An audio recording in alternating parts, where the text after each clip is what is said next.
Your GMC is silently killing itself right now, and the engineers programmed it that way on purpose. 5 GMC settings, destroying your engine. Turn off now.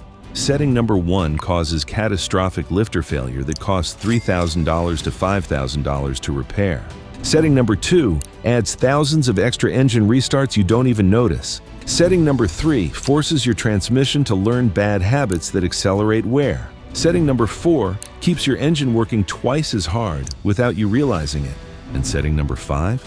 It's been active since the day you drove off the lot. Stick around. You can disable every one of these in under 5 minutes if you know where to look. This channel exists to prevent expensive mistakes. I use official GM service bulletins, NHTSA, recall data, and verified engineering analysis. No rumors, no guesswork. If you own a Silverado, Sierra, Yukon, Tahoe, Suburban, or any GMC with a 5.3-liter or 6.2-liter V8 built after 2007, this is for you. These settings are marketed as fuel-saving innovations, but in the real world, they're destroying valve trains, starters, transmissions, and engine bearings. Let's start with the worst one.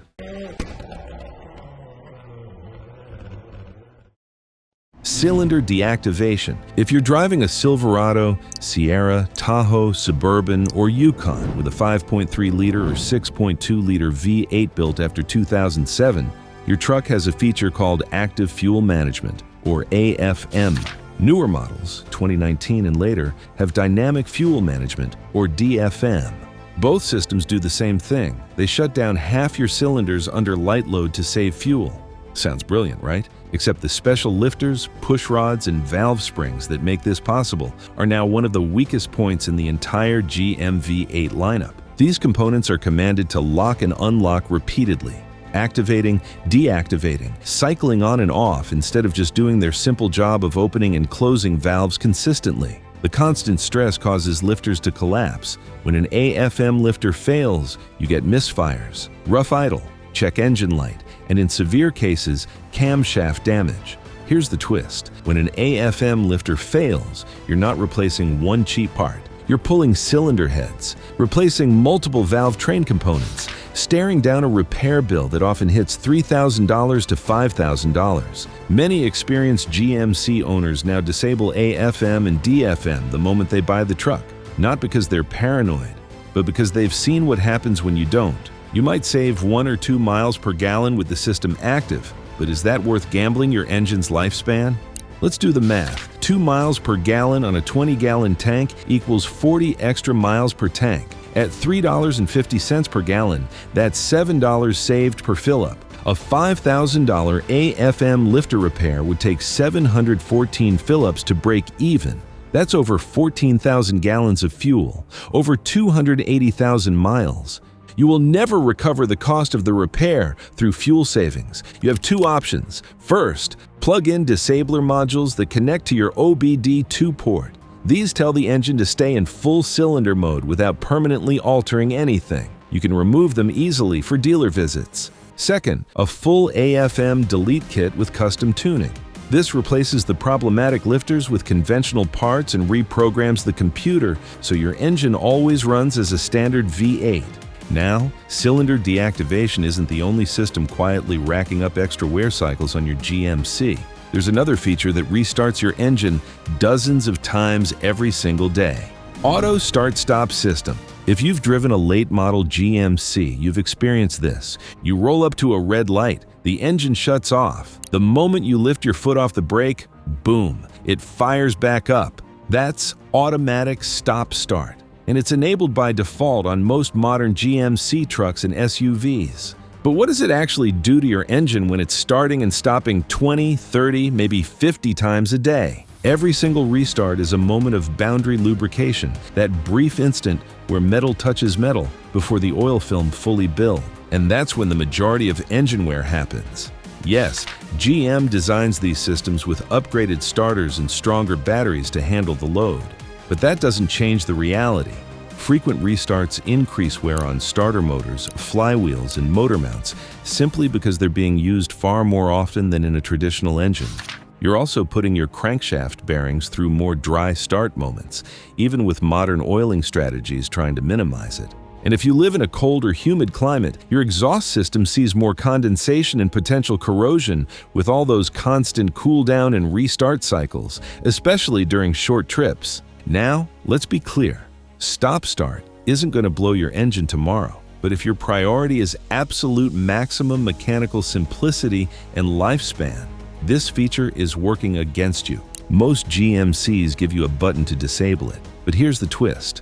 The system turns itself back on every time you restart the vehicle to meet emissions regulations. Some owners use aftermarket modules that remember the offsetting, but that may affect your warranty.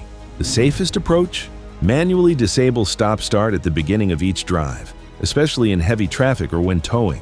You'll lose a tiny bit of fuel economy, but you'll reduce the total number of hot restarts your engine has to survive over its lifetime. So we've covered mechanical systems that add extra wear. But what about something as basic as your oil? What if I told you GMC's smart oil monitoring system is quietly encouraging you to run dirty oil longer than you should? Overly Long Oil Life Monitor. Every modern GMC has an oil life monitoring system, or OLM, that calculates remaining oil life based on mileage, temperature, engine load, and driving conditions. When it drops to around 15 or 20%, your dash lights up with a maintenance reminder. In theory, this is way more precise than the old-school change every 5,000 miles rule. But there is a problem. When you trust that computer reading blindly and push your oil changes right to the edge or past it, you're quietly eroding your engine's long-term health. GM's guidance allows many gas vehicles to go up to 7,500 miles, about 12,000 kilometers, or a full year between changes. And that might be fine if you're cruising highway miles in perfect weather. But if you're driving a turbocharged engine, making short trips, or living in a hot climate, that oil is breaking down faster than the algorithm thinks. Modern direct injection and turbo engines shear and contaminate oil more aggressively than old naturally aspirated V8s. The longer you wait, the more that oil thickens, oxidizes, and loses its additive strength. High mileage plus long intervals equals sludge and varnish buildup, which can stick variable valve timing components and clog small oil passages. The OLM is a tool, not a magic guarantee that your oil is still perfect when it reads 10%. Here's what reliability-focused owners do. They treat the OLM as a ceiling, not a target. On gas GMCs, schedule your changes when the monitor hits around 30 to 40%, especially if you have a turbo or drive mostly short city trips. If you barely drive, change your oil at least once a year, even if the percentage still looks good.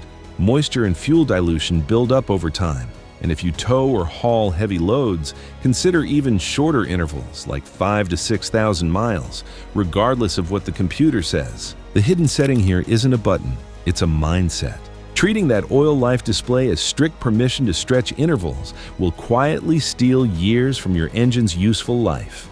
All right, now let's talk about transmission, because your GMC's transmission is learning from you. And it might be learning all the wrong lessons. Aggressive transmission, adaptive learning. Most late-model GMCs use something called adaptive transmission logic. The transmission control module, or TCM, watches how you drive and adjusts shift timing and firmness to match your patterns. Heavy throttle, light cruising, towing, you name it. The idea is to make your truck or SUV feel smarter and more responsive. But what happens when that computer starts learning bad habits? Especially if your vehicle sees multiple drivers, constant stop-and-go traffic, and a mix of towing and highway cruising over tens of thousands of miles. Your transmission starts shifting harshly, delayed, or erratically. And those bad shifts aren't just annoying, they're destructive. Repeated harsh upshifts and downshifts shock internal components like clutches, bands, and the valve body, accelerating wear. When the transmission starts hunting between gears under light load, it generates extra heat, and heat is the #1 enemy of automatic transmissions. Overheated fluid breaks down and loses its protective properties. Drivers notice the rough shifts and respond by flooring the throttle or manually overriding gears, which sends even more torque through a transmission that's already struggling. It's a vicious cycle. In short, a transmission that is learned poorly can hammer itself to death faster than a properly calibrated one. So what do you do about it? Many GMCs support a TCM reset, sometimes called an adaptive learning reset. It might require dealer tools or a good scan tool, or even a specific sequence of pedal and key presses depending on your model. After the reset, the transmission relearns from scratch. And here's the key. Drive calmly and consistently during that relearn period. Smooth acceleration, predictable braking. This helps the transmission adopt better shift patterns. But here's the warning. Don't just keep resetting it over and over if you have underlying issues like old fluid or mechanical wear. That just masks the problem instead of solving it. Regular fluid and filter changes, often earlier than the lifetime fluid marketing suggests, are critical to keeping that adaptive logic working correctly. If your GMC's gear changes feel progressively worse instead of better, a professional reset combined with fresh fluid can remove a hidden reliability time bomb. Now that we've covered transmission tuning, next up is the setting most owners never think twice about. But it controls how hard your powertrain works every single day. Drive mode choices. Modern GMCs come loaded with drive modes: normal, sport, off-road, tow haul, eco. On the surface, these seem like simple preferences. But these modes interact with throttle mapping, shift points, cylinder deactivation, and even that start-stop system we talked about earlier. And depending on your model and year, some modes do way more than just change pedal feel. So here's the million-dollar question. What happens when you set your GMC to Eco mode 3 years ago and just forgot about it? Your truck spends its entire life chasing top gear and low RPM, lugging the engine in high gear at low speeds. That's rough on bearings and driveline components over time. On the flip side, if you leave it in sport mode constantly, your transmission holds gears longer, downshifts more aggressively, and your engine runs at higher average RPM. More heat, more stress, accelerated wear. And here's where it gets even more interesting. Certain modes, like tow haul on some trucks, disable cylinder deactivation and stop-start. Other profiles maximize fuel economy by keeping AFM or DFM active as much as possible. In other words, some set-it-and-forget-it choice you made in a menu 3 years ago is deciding whether your powertrain spends its life running relaxed and cool or hot and overworked. So if your goal is to maximize engine and transmission life, be deliberate about these settings. Use modes that minimize or disable AFM and DFM when possible. Drive in tow haul when pulling loads, or use an aftermarket solution to keep all cylinders active. Reserve sport mode for short bursts or fun drives, not everyday commuting. And when towing, always select tow haul so your transmission doesn't lug in high gears or hunt between ratios constantly. This configuration is subtle, it's buried in menus, but it directly shapes the stress profile your GMC's powertrain experiences over hundreds of thousands of miles. So there you have it, 5 hidden settings that are quietly robbing your GMC of reliability and lifespan. But which of these 5 settings surprised you the most? Drop a comment below and let me know. And if you haven't already, hit that subscribe button because we've got more GMC reliability tips coming your way. And one more thing, if you want to know how to actually improve your GMC's engine performance and longevity, check out our previous video. I break down the exact maintenance steps that make a GMC engine run like new again. Doing this will make your GMC engine run like new. This is Gastail.